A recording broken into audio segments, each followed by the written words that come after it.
Good morning dear students. MA final की class में आपका स्वागत है।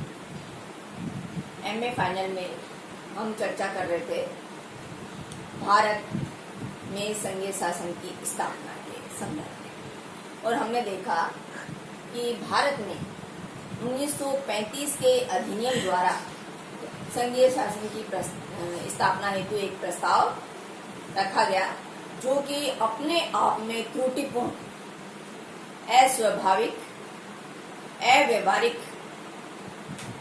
और अपूर्ण योजना थी, जो कि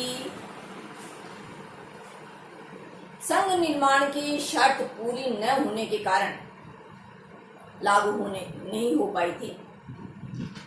1935 में इसके प्रांतीय भाग को लागू कर दिया गया और संघीय व्यवस्था को भविष्य में लागू करने हेतु छोड़ दिया गया, किंतु फिर भी संघ और प्रांतों के संबंध इसी संघीय योजना के अनुरूप संचालित होने थे। मौलाना आजाद ने कैबिनेट मिशन के सामने अपनी एक योजना प्रस्तुत की, जिसमें भारत की एकता को रखते हुए संघ निर्माण की सिफारिश की गई थी। इस योजना में मौलाना आजाद ने कहा कि इकाइयों को या घटकों को अधिकाधिक स्थानीय स्वशासन या स्वायत्तता दी जाएगी और केंद्र के पास केवल सुरक्षा, यातायात और वैदेशिक मामले जैसे विषय रहेंगे। इस योजना में यह भी प्रस्तावित था कि ऐसे विषयों की एक सूची बनाई जा सकती है जिसे प्रांत स्वेच्छा से संघ को सौंपने के लिए तैयार हो, किंतु मौलाना आजाद की यह योजना स्वीकृत नहीं हो पाई। आगे जब 24 मार्च 1946 में कैबिनेट मिशन भारत आया, जिसमें 3 सदस्य Lord Pethick Lawrence, sir Stafford Cripps और एबी अलेक्जेंडर शामिल थे। ये मार्च 1946 में भारत आया और भारत के संदर्भ में एक योजना इस मिशन ने प्रस्तुत की, जिसे कैबिनेट मिशन योजना के नाम से जाना जाता है। कैबिनेट मिशन योजना 16 मई 1946 को प्रकाश में आई और इसमें भारत में एक संघ की स्थापना का प्रस्ताव था। इस संघ की योजना का प्रारूप इस मिशन में इस प्रकार था। पहला, कि भारत में एक संघ का गठन किया जाए। यह संघ ब्रिटिश भारत और देशी रियासतों से मिलकर बनाया जाए। दूसरा, इस संघ में एक कार्यकारिणी, एक कार्यपालिका और एक विधानमंडल का निर्माण किया जाए, जिसमें ब्रिटिश भारत और देशी प्रांतों के प्रतिनिधियों को शामिल किया जाए। इस योजना में कैबिनेट मिशन के तहत जो संघीय शासन की योजना भारत के संदर्भ में बनाई गई थी, उसमें सांप्रदायिकता के प्रश्न को विधायिका में उपस्थित दोनों संप्रदाय के उपस्थित प्रतिनिधियों, दोनों समुदाय के मतदान करने वाले सदस्यों और मतदान में उपस्थित सदस्यों के बहुमत पर छोड़ दिया गया। इस तरह सांप्रदायिकता का प्रश्न विधायिका में दोनों समुदाय के प्रतिनिधियों, जिसमें उपस्थित मतदान करने वाले सदस्य और मतदान में उपस्थित सदस्यों के बहुमत के आधार पर सांप्रदायिकता का प्रश्न हल किया जाएगा, ऐसा प्रस्ताव रखा गया। अगली इस संघीय योजना में प्रस्ताव यह था कि संघ के पास, इस संघीय योजना में ये प्रस्ताव था कि संघ के पास केवल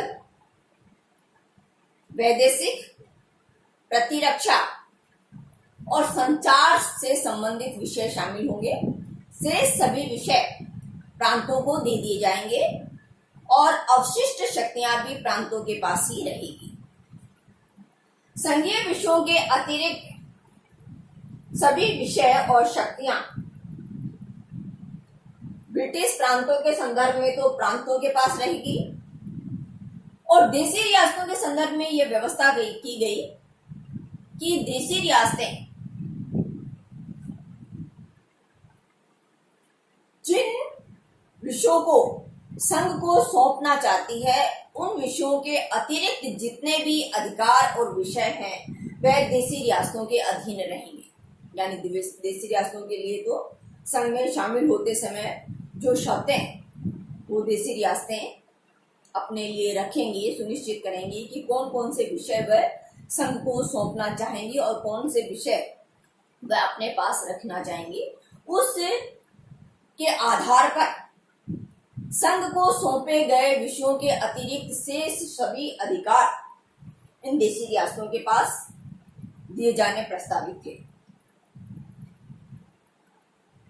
प्रांतों को कैबिनेट मिशन में संघ, भारतीय संघ के संदर्भ में जो प्रस्ताव था या जो योजना थी, उसमें एक बिंदु यह भी था कि प्रांतों को परस्पर मिलाकर पृथक शासन संबंधी वर्ग निर्माण की स्वतंत्रता होगी। यानी कुछ प्रांत अगर चाहें तो वे आपस में मिलकर अलग से अपना शासन चला सकते हैं, भले ही वे संघ में शामिल ना होकर अपना स्वतंत्र शासन चला सकते हैं। ऐसी स्वतंत्रता प्रांतों को देने की योजना इसमें रखी गई।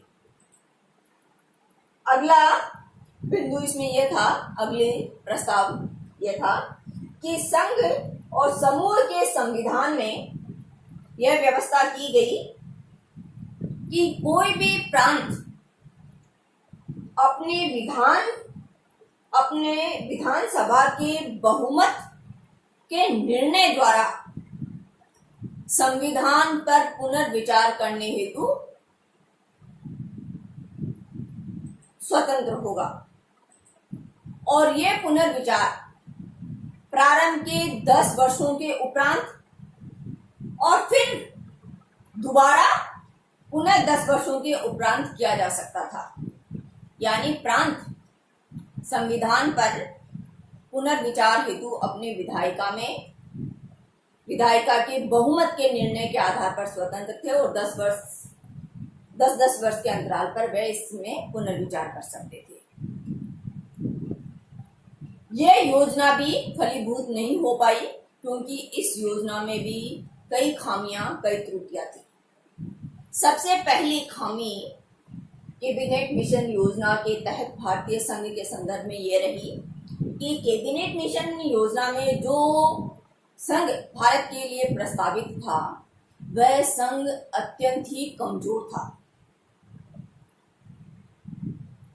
अधिकांश अधिकार और शक्तियां प्रांतों को दे दिए गए थे, और भारत का इतिहास यह बताता है कि भारत में संघीय सत्ता जब जब कमजोर हुई है तब तक भारत पर वैदेशिक आक्रमण हुए हैं। तो यह अत्यंत ही लचीला और कमजोर संघ बनने वाला था। इस संघ की दूसरी कमी यह कही जा सकती है कि यह संघ, इस संघ में प्रांतों के जो समूह बनाए जाने थे वे वैज्ञानिक ढंग से नहीं बनाए जाने वाले थे, बल्कि इनकी योजना इस प्रकार से की गई थी कि मुस्लिम लीग को अधिकाधिक संतुष्ट किया जा सके। तो प्रांतों के वर्ग अवैज्ञानिक ढंग से बनाए जाने का प्रस्ताव इसमें रखा गया। इस योजना की अगली त्रुटि यह गिनाई जा सकती है कि यह योजना अतार्किक ढंग से बनाई गई थी। इस योजना में यह प्रस्ताव था कि पहले प्रांतों और वर्गों का संविधान निर्मित किया जाएगा, उसके उपरांत संघ का संविधान बनाया जाएगा, जो कि अपने आप में त्रुटिपूर्ण और अतार्किक है। इसकी अगली आलोचना हम इस आधार पर कह सकते हैं कि कैबिनेट मिशन योजना में प्रस्तावित यह संघ का प्रस्ताव अत्यंत ही कष्टकारी और जटिल प्रक्रिया थी, अतः यह अस्वीकार्य रही। इस योजना से जो संघ निर्मित होने वाला था वह अत्यंत ही अव्यवहारिक और ऐसे पेचीदा मामलों को जन्म देने वाला था जिसमें मुस्लिम लीग और कांग्रेस हमेशा नए सुलटने वाले विवादों में फंसने वाली थी और इसी तरह देसी रियासतें और प्रांत भी नए सुलझने वाले विवादों में उलझने वाले थे। देसी रियासत और प्रांतों के बीच एक अव्यवहारिक समझौता होने वाला था, अतः कैबिनेट मिशन में प्रस्तावित संघीय योजना भी अस्वीकार्य हो गई।